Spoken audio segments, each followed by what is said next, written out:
do a quick video about how to get more phytochemicals in your diet while you're in a situation like this where you can't go out and get fresh fruits and vegetables on a daily basis or even a weekly basis per se, because the stores might be out of them. So how do you do that? Well, there's a couple ways, but the ones that I'm going to be talking about I think are the best. Now, number one is foods that are rich in phytochemicals that people overlook a lot of times are herbs and spices. Things like paprika, black pepper, parsley, cumin. These things have many phytochemicals and have many health benefits, and you should be adding these to your beans if you're following what I said about eating more beans. Now, beans also have a lot of phytochemicals. What about citrus bioflavonoids? Where are you going to get citrus bioflavonoids?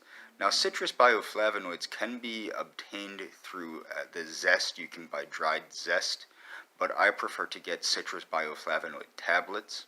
Citrus bioflavonoids, again, have many, many, many health benefits, but these are also sirtuin activators and AMPK activators. So they help to slow the aging process, and some, like quercetin, are senolytics. They actually get rid of the damaged and old cells, or the old cells in the body that aren't doing anything anymore, and they get rid of them. So these are very important compounds, these plant chemicals. So it's important to get enough of them. Now, beans, if you remember, I already recommended people get beans.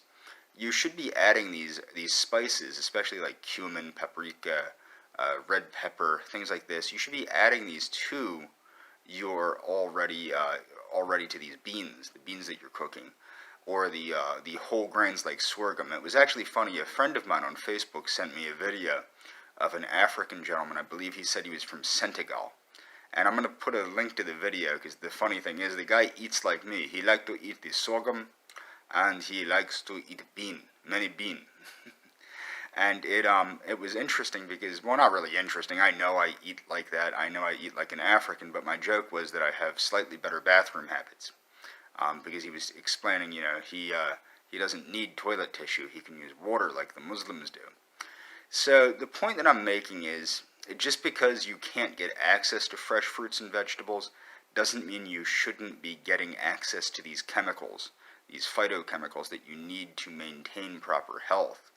And the best way to do that, of course, is through herbs, spices, things like orange zest, or also tea. I have to drink decaffeinated tea and cocoa. That's what I don't want to leave out. Tea and cocoa are and also carob. I drink carob and decaffeinated black tea. But these are still, carob and decaffeinated black tea, as well as cocoa and regular tea, are excellent sources of these plant chemicals, as is coffee. So do not scrimp on these things. I would recommend perhaps people seek to add more decaffeinated versions of these foods into their diet. That way they're not getting the unnecessary stimulatory effects. And once your body gets used to it, you will feel healthier.